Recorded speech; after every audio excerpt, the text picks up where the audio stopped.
रात के 12 बज चुके थे और इंस्पेक्टर सोफी अपने दफ्तर में केस की फाइलों का अध्ययन कर रहा था। उसके सामने एक बेहद पेचीदा मामला था, एक सुनहरी अंगूठी की चोरी जो कई महीनों से अनसुलझी थी। वह अंगूठी न केवल कीमती थी बल्कि उसका ऐतिहासिक और भावनात्मक मूल्य भी अत्यधिक था।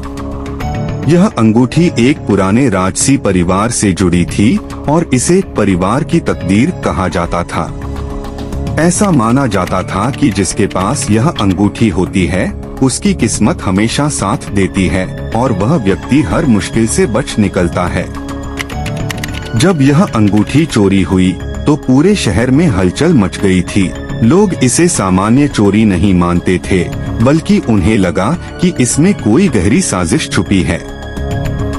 इंस्पेक्टर सोफी, जो अपनी बुद्धिमत्ता और ईमानदारी के लिए मशहूर था, इस केस को सुलझाने के लिए प्रतिबद्ध था।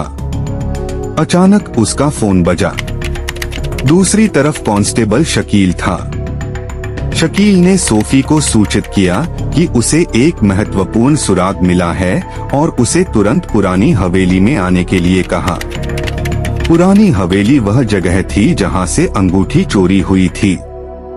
सोफी ने तुरंत अपना कोट उठाया और अपनी जीप में बैठकर हवेली की ओर रवाना हो गया। हवेली पहुंचते ही वहां का माहौल बेहद सन्नाटे भरा था। हवेली के मालिक मिर्जा आरिफ को हाल ही में एक धमकी भरा खत मिला था जिसमें लिखा था कि अगर अंगूठी वापस नहीं की गई तो उनके परिवार को भारी नुकसान उठाना पड़ेगा। सोफी ने उस खत का मुआयना किया। साधारण सा कागज और लिखावट के बावजूद खत के अंत में बने एक सांप के निशान ने उसकी दिलचस्पी बढ़ा दी। उस सांप के चारों ओर सुनहरी घेरे का चिन्ह बना हुआ था। सोफी ने धीरे से कहा, यह निशान मैंने पहले भी कहीं देखा है। उसे याद आया कि कुछ साल पहले एक अपराधी राजू सांपोलिया इसी निशान के साथ पकड़ा गया था, लेकिन सबूतों की कमी की वजह से उसे छोड़ दिया गया था। सोफी ने तुरंत राजू सांपोलिया का पता निकाला और अपनी टीम के साथ उसके ठिकाने की ओर रवाना हो गया। वहां पहुंचकर उसने अपनी टीम को चारों ओर से घेराबंदी करने का इशारा किया। राजू उस समय एक छोटी सी कोठरी में बैठा किसी से फोन पर बात कर रहा था। सोफी ने उसकी बातों से यह जान लिया कि अंगूठी अब तक उसके पास नहीं आई थी बल्कि वह किसी और के पास थी। सोफी सोचने लगा, लेकिन किसके पास? तभी राजू ने फोन पर कहा, कल रात तक अंगूठी हवेली में वापस रख दी जाएगी, जैसे कुछ हुआ ही नहीं। यह सुनते ही सोफी ने फैसला किया कि वह रात को हवेली में छिपकर निगरानी करेगा। रात का अंधेरा गहरा हो चुका था और हवेली पूरी तरह से शांत थी। सोफी और उसकी टीम छिपकर बैठी थी। अचानक एक काला साया हवेली के अंदर दाखिल हुआ।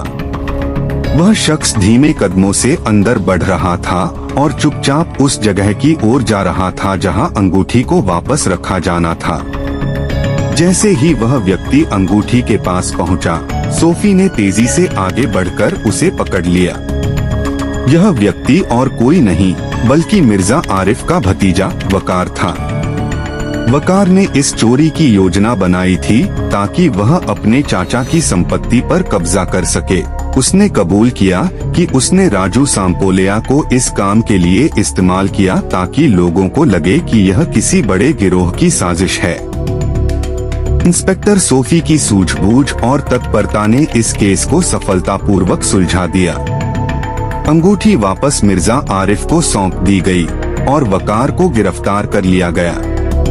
सोफी के लिए यह एक और सफल केस था, लेकिन वह जानता था कि अपराध की दुनिया कभी नहीं रुकती और आगे उसके लिए और भी चुनौतियां इंतजार कर रही थीं।